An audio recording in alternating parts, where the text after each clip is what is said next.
um ano lá, mais um 7 de outubro, né, cara?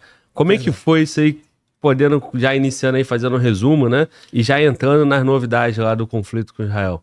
Pois é, uma data muito triste, né? Um massacre absurdo, um ataque terrorista sem sentido nenhum que aconteceu em 7 de outubro de 2023, né? E realmente Israel, com muita justiça, começou uma campanha lá contra o Hamas na faixa de Gaza. Num primeiro momento, todo mundo achava que ia ser uma coisa limitada ali à faixa de Gaza, aquele território ali, ao Hamas.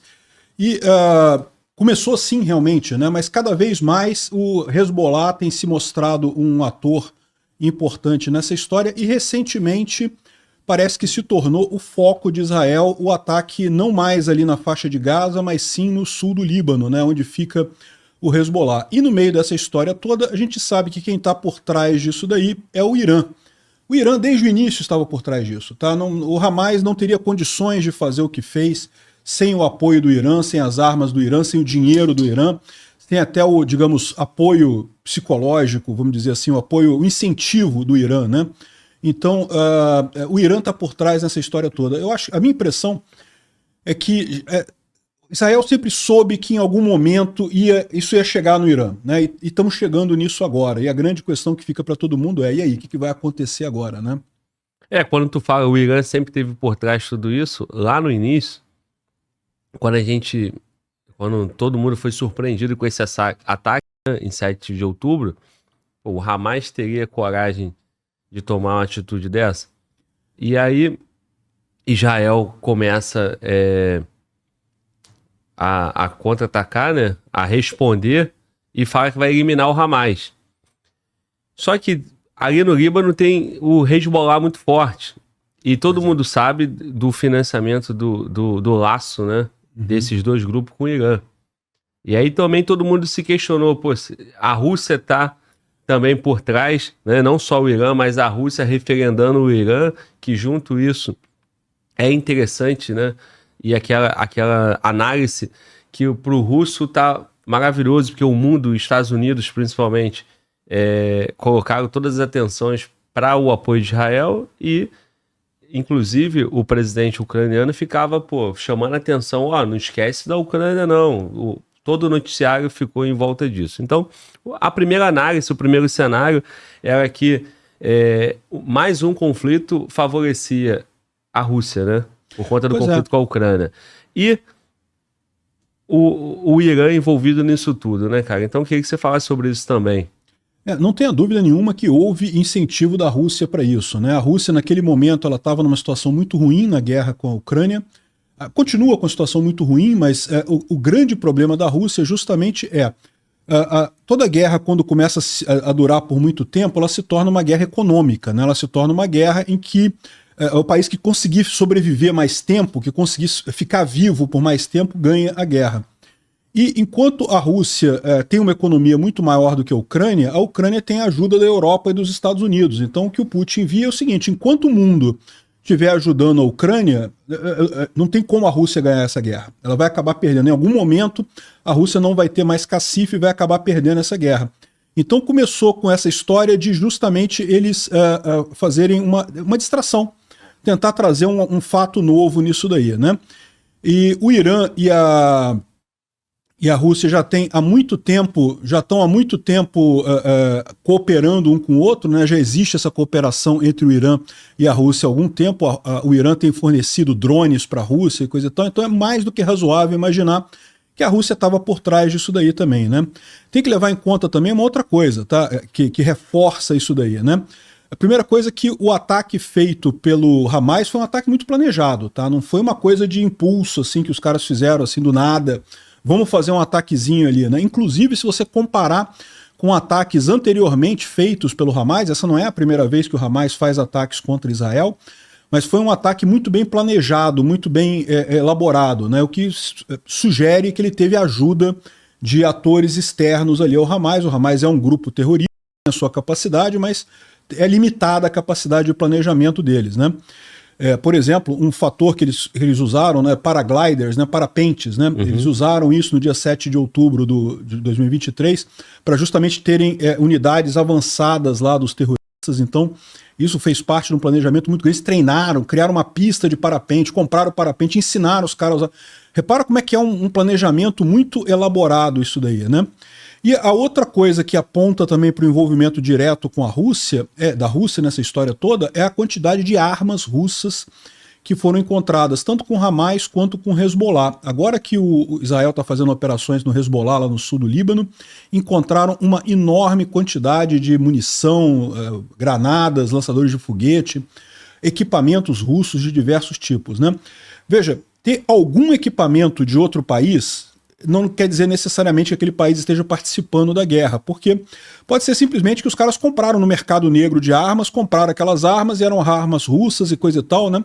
Mas a quantidade de armas que está sendo encontrada, de armas russas, sugere que tem uma coisa maior por trás disso daí, né? Tem um envolvimento mais significativo da Rússia, tanto com o Hamas quanto com o Hezbollah.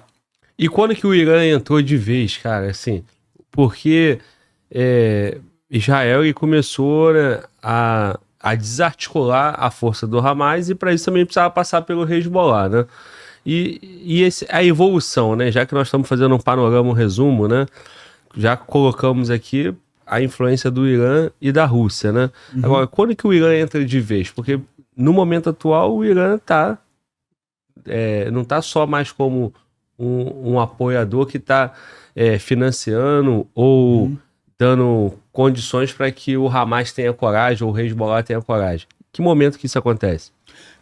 A entrada do Irã mais diretamente nessa guerra começou em abril desse ano, né? Assim, como você falou, né? O Irã sempre esteve por trás da coisa toda, né? O Irã, ele tem essa Guarda Revolucionária Islâmica do Irã, que é uma unidade militar que meio que compete com o exército iraniano, né? Quando teve a revolução lá em 79 do Shah Reza Pahlavi e coisa e tal, e os ayatollahs tomaram o controle lá do Irã, eles criaram essa Guarda Revolucionária Islâmica do Irã, que é uma espécie de segundo exército do Irã. Tem o exército normal do Irã e mais essa guarda. E essa guarda, ela tem a chamada Força Quds, que é uma unidade dessa Guarda Revolucionária Islâmica do Irã que é focada em apoiar grupos terroristas externos. Então, o Hamas, eles apoiam o Hamas, apoiam o Hezbollah, apoiam o Kataib Hezbollah, que é do Iraque, apoiam os Houthis no Iêmen, apoiam uma série de grupos terroristas que tem ali na região, no Oriente Médio, justamente com a ideia de fazer a ideia principal deles é eliminar Israel. Essa é a ideia final do Irã, né? Então, o Irã sempre teve esse ponto de apoio, né? Mas aí o que aconteceu? Quando foi em abril desse ano, Israel atingiu a embaixada, na verdade atingiu um prédio ao lado da embaixada do Irã em Damasco, na Síria, né? Então a Síria é um país que está em guerra civil ali do lado de Israel, do lado do Líbano, e a embaixada do Irã na Síria tem um prédio do lado, tinha um prédio que era justamente usado por essa Força Quds, e Israel ficou sabendo que estava havendo uma grande reunião com altos oficiais da Força Quds, foi lá e destruiu esse prédio ao lado da embaixada do Irã, né? E aí nesse momento o Irã tomou as dores da coisa, porque embora não fosse um ataque no território iraniano, eles disseram que era um ataque na embaixada do Irã. Não era. Era num prédio ao lado a embaixada do Irã, mas atingiu de fato terroristas da Força Quds, né? Inclusive o noticiário tomou conta a informação que foi a embaixada do Irã na Síria. Não foi ao lado. Foi um prédio ao lado que estava sendo usado pela embaixada, mas não era. A embaixada oficial era num prédio, o prédio ao lado estava sendo usado pelo Irã também. Provavelmente estava sendo usado exatamente porque, como estava sendo usado por essa Força Quds, que é uma força terrorista, né?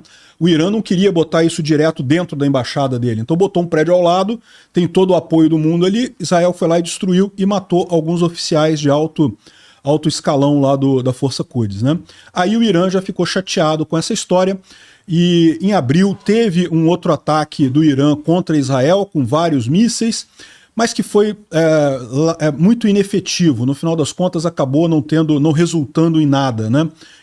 Resultou numa garota ferida em Israel e algum dano físico, mas nada significativo. Mas aí foi a primeira ocorrência de o Irã entrar em conflito com Israel. E depois disso não parou mais, porque depois disso Israel retaliou o Irã e mais adiante teve o assassinato do Ismail Haniyeh, que é o líder do Hamas, né, que estava no Irã para a posse do novo presidente lá do Irã, e daí foi morto por Israel, e o Irã prometeu retaliar esse ataque, não retaliou, segurou um tempo, e agora, recentemente, como teve mais ataques israelenses contra o Hezbollah, que é protegido do Irã, agora, finalmente, o Irã fez um ataque maior contra Israel, aconteceu agora alguns dias atrás, né? E, de novo, não teve nenhum grande prejuízo em Israel, mas teve algumas coisas atingidas, teve algumas bases israelenses atingidas, teve algum prejuízo por ali, né? Então, respondendo a sua pergunta, abril desse ano foi quando começou, de fato, esse envolvimento mais direto do Irã nesse conflito, né? E aí, assim, tem muita gente que acredita que o Irã ele está respondendo a Israel, né?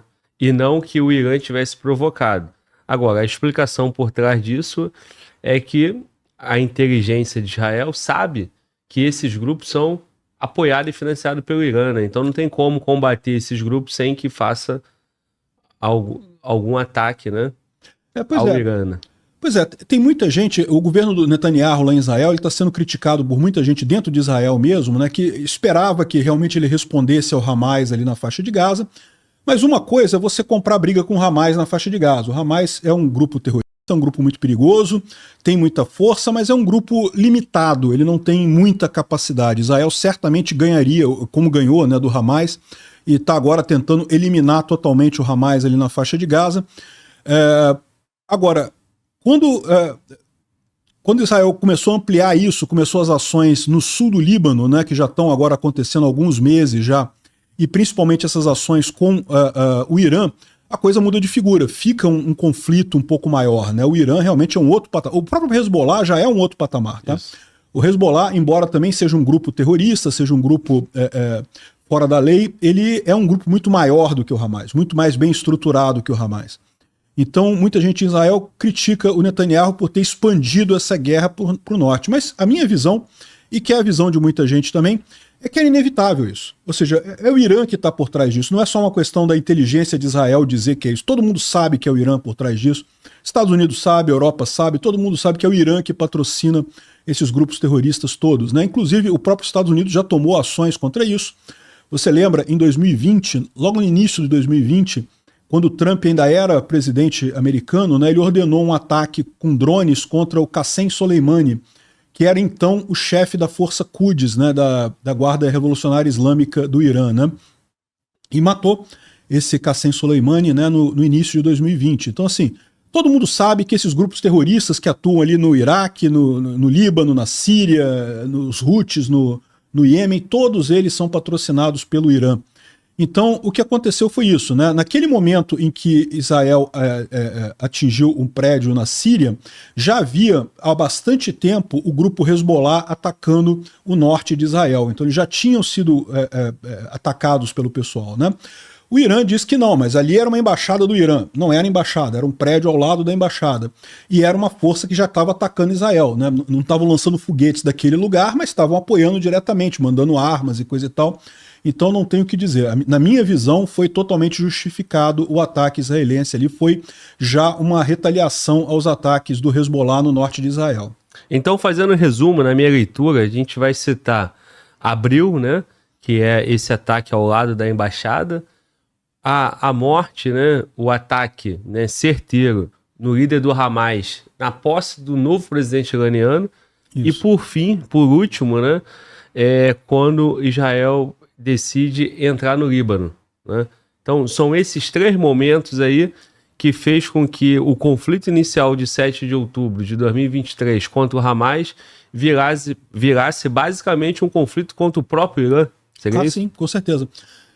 O que aconteceu, né? Você acompanhou esse ataque de Israel no Líbano, mas foi um ataque muito bem planejado, né? Começou com o negócio dos pagers, né? Isso. Israel conseguiu infiltrar pagers dentro do Hezbollah lá com explosivos e coisa e tal. Em determinado momento, eles explodiram os pagers e causaram uma confusão danada lá no sul do Líbano, lá entre os terroristas do Hezbollah. Por quê? Porque, primeiro que morreu relativamente pouca gente, mas você fica muito ferido, muita gente ficou ferida, né? Muitos perderam a visão. Fala-se em 3 mil pessoas com algum tipo de... 3 mil terroristas do Hezbollah com algum tipo de dano, né? E lembra, o pessoal que tinha esses pagers já eram os comandantes do Hezbollah. Então você, numa tacada só, você eliminou uma boa parte da cadeia de comando do Hezbollah, né? A ideia de Israel realmente foi causar confusão para permitir as ações que vieram em seguida.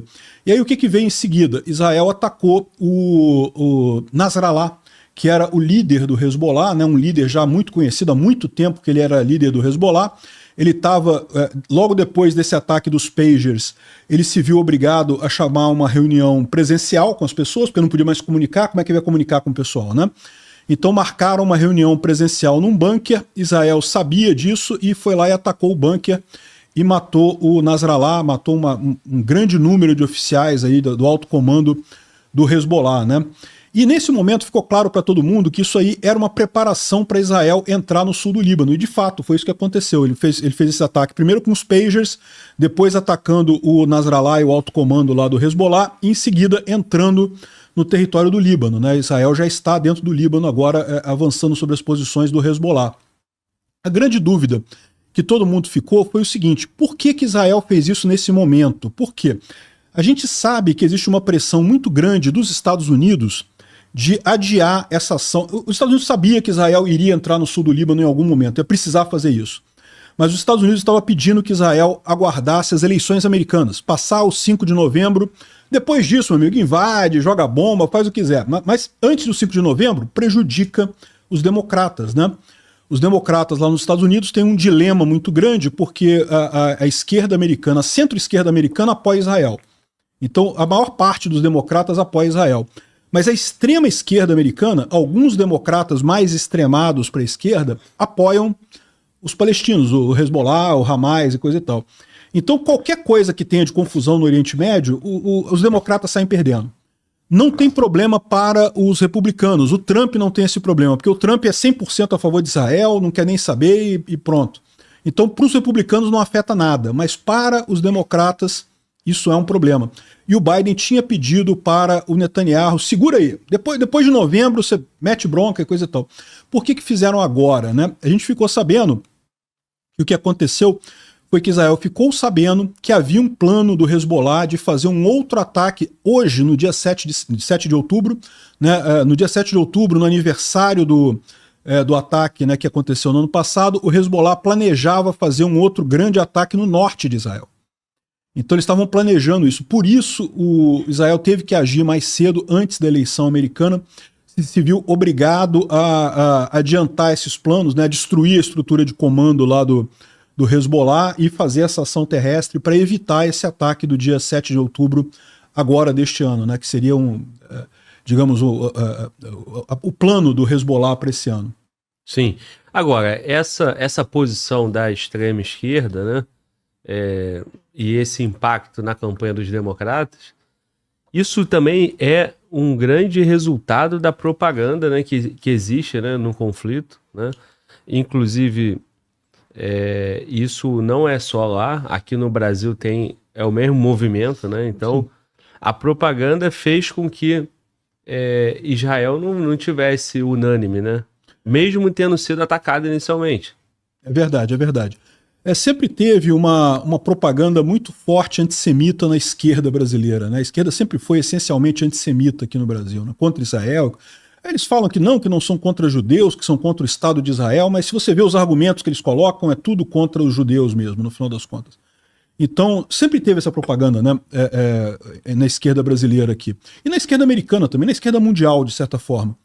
Você vê o Lula, né? O Lula, no dia que o Hezbollah fez um bombardeio enorme em Israel, que o Irã bombardeou Israel, causou um monte de danos, um bombardeio terrível em Israel. Naquele dia, o Lula, o que ele falou? Ele não falou uma palavra, ele deu uma entrevista, não falou uma palavra sobre o sofrimento de Israel, sobre o quanto que o Irã está agredindo Israel gratuitamente, e falou, não, mas que Israel não cansa de matar e não sei o que lá. Umas besteiras sem sentido que só na cabeça desse pessoal, dessa bolha esquerdista, que isso faz algum sentido, né? Pois é, e assim, isso tendo impacto até numa eleição, sinal que vai além da bolha, da mente esquerdista, de extrema esquerda, dos políticos, né? Então a população está comprando, sim, essa ideia, né? Então você vê no Brasil, até em podcast, papo como esse nosso, em outros canais, pessoas botando a bandeirinha da Palestina, pessoas criticando, botando morte a Israel, fins de Israel. Então as pessoas têm abraçado essa ideia naquele mesmo sentimento que abraçam contra os Estados Unidos, né? Dizendo que é o mal para o mundo e tal, que os Estados Unidos sufoca e aprisiona países e nações. É por aí? Pois é, Israel sempre foi vítima desse tipo de teoria da conspiração, né, de que a base dessa coisa toda é que os judeus seriam uma espécie de sociedade secreta que controla o mundo, né, que tem um poder muito acima do que deveria e coisa e tal. Isso surgiu lá nos anos 1800, né, 1700, 1800 na Europa e ganhou muita força. E tem força até hoje essa imagem, né, porque é recorrentemente usado por governos para justificar o próprio autoritarismo, né? O pessoal acha muito conveniente culpar um grupo como os judeus e coisa e tal, dizer que eles são os malvadões do mundo e coisa e tal. E a esquerda compra isso com muita facilidade, né? Não preciso dizer que o nazismo comprou, não se baseou totalmente nisso, né? Achava que os judeus eram um grande problema do mundo e coisa e tal. E a esquerda, da mesma forma, compra essa história do mesmo jeito, dessa mesma forma, né? É lógico, eles meio que disfarçam isso, dizendo que não, que é Israel que invadiu e não sei o que lá, mas não tem nenhuma razão isso daí. Porque o território onde hoje é Israel, na verdade, era da Inglaterra, né? Era uma possessão inglesa que a Inglaterra ganhou na Primeira Guerra Mundial com a queda do Império Otomano, que existia na região. Na Primeira Guerra Mundial acabou, ficou com uma parte com a França, uma parte com a Inglaterra, e a parte que virou com a Inglaterra, ela dividiu 1/4 para os israelenses e 3/4 para os árabes. Então ficou a região que hoje é Israel, a região inteira, tá? Inclusive a faixa de Gaza e a Cisjordânia ali, a Judéia e Samaria, era para os judeus. E a parte depois do Rio Jordão, a Transjordânia, era a parte que ficou para os árabes, né? Justamente porque tem mais árabes do que judeus na região, ficou a maior parte para os árabes, a menor parte para os judeus. Mas os árabes nunca aceitaram essa história, né? E começou desde então, no momento da independência de Israel, já começaram os ataques dos países ali. Israel nunca atacou ninguém para início de conversa, ela sempre foi atacada, sempre respondeu a ataques de outros países, né? Desde a fundação. Então, não há nenhuma justificativa para esse antissemitismo que o pessoal tem. Existem judeus muito poderosos no mundo? É lógico que existem. Como existem cristãos muito poderosos, existem ateus muito poderosos, tem gente poderosa de tudo quanto é religião. Satânicos? Satânicos muito poderosos, tem, infelizmente tem, né? O mundo é assim. Isso não quer dizer que eles controlem o mundo ou coisa e tal. Esse tipo de fantasia é feito justamente para esse pessoal justificar as próprias falhas, né?